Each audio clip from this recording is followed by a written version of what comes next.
Apakah saya masih berguna buat orang tua saya? Di saat saya menjadi tulang punggung satu-satunya di orang tua, saya merasa hidup saya tidak berarti.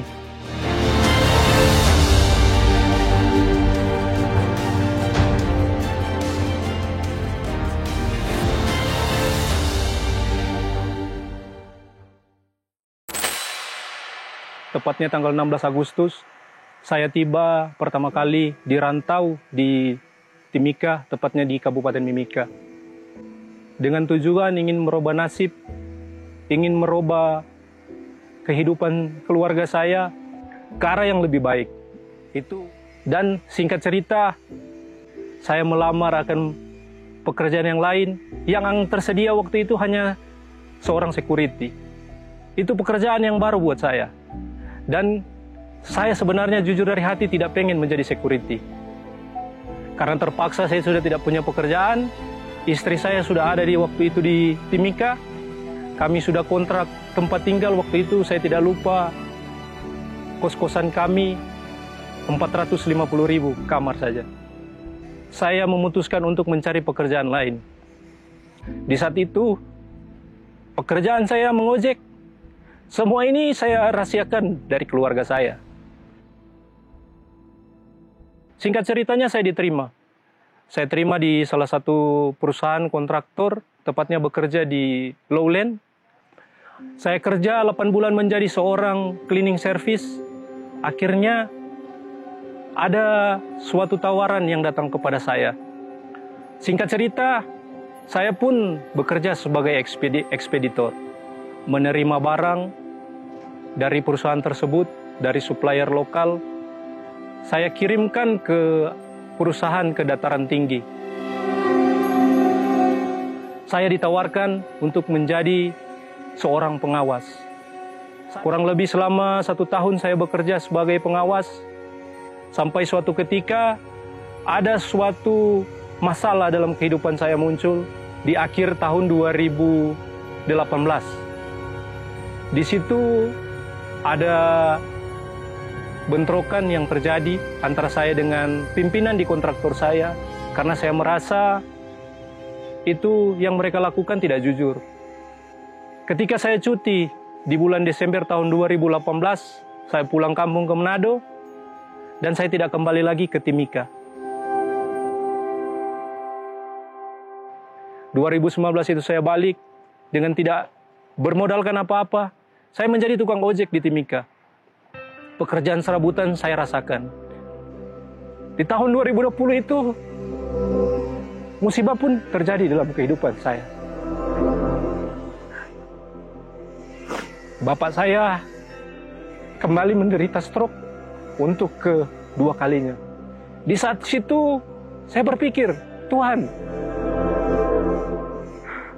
apakah saya masih berguna buat orang tua saya? Di saat saya menjadi tulang punggung satu-satunya di orang tua, saya merasa hidup saya tidak berarti. Saya terlalu egois, Tuhan. Itu merupakan titik balik, titik terendah dalam kehidupan saya selama ini.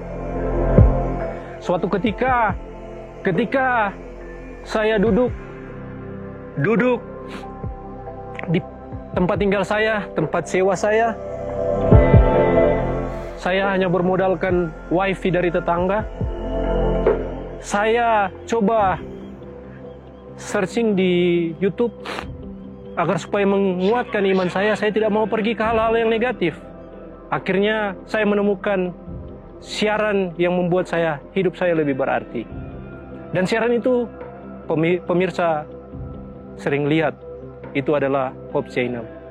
Di situ yang pertama kali muncul kesaksian hidup yang saya lihat adalah kesaksian dari Pak John M. Situmorang, bahwa mana kisah hidupnya mencari pekerjaan sungguh luar biasa, sehingga saya menjadi termotivasi.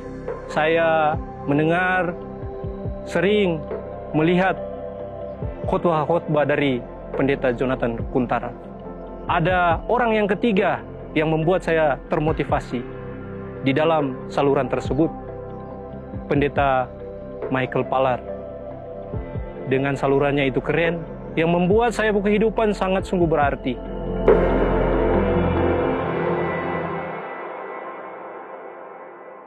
suatu ketika di saat corona ini, Presiden Republik Indonesia, Pak Joko Widodo, membuka akan vokasi untuk kesempatan bagi orang-orang yang terkena dampak pekerjaan.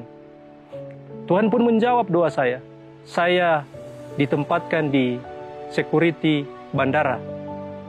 Saya diharuskan untuk mengikuti pendidikan diklat di bandara yang berjumlah 16 juta waktu itu uangnya.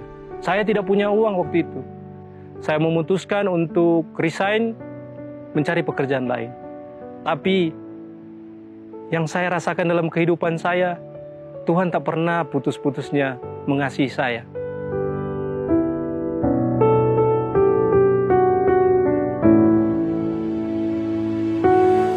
Selama kurang lebih satu bulan saya menjadi driver, ada karyawan di situ, tenaga security akan pensiun. Akhirnya singkat cerita, saya bisa jadi tenaga backup di BPJS Ketenagakerjaan untuk menggantikan bapak yang pensiun tersebut. Akhirnya saya bekerja menjadi seorang tenaga security, tenaga pengaman di BPJS Ketenagakerjaan, dan sungguh luar biasa. Saya bekerja dengan sepenuh hati. Tuhan sungguh baik buat saya.